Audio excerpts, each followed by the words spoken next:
Hi friends, कैसे हैं आप लोग। SM टू लौकिक वीडियो चैनल पे आप सबके बहुत बहुत स्वागत है। अगर चैनल पे नए हैं तो प्लीज चैनल को सब्सक्राइब कर लीजिएगा और बगल में बेल आइकन घंटे उसको प्रेस कर लीजिएगा कि जब भी हम वीडियो अपलोड करें तो सबसे पहले नोटिफिकेशन आप सबके मिले। जैसन स्कूल के गेट वैसन पंडित जी के पेट, सुनी पंडित जी। जैसन साइकिल के सीट वैसन पंडित जी के पीठ, सुनी पंडित जी। जैसन हाथिया के दांत वैसन पंडित जी के नाक, सुनी पंडित जी। जैसन उठावा के सूढ़ वैसन पंडित जी के मुँह, सुनी पंडित जी।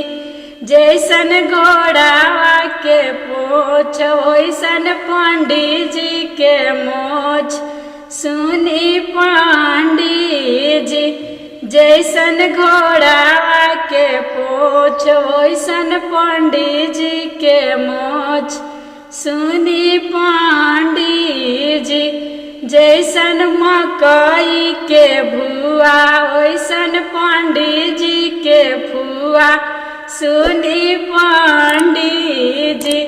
जैसन इनारा के काई वैसन पंडित जी के माई, सुनी पंडित जी।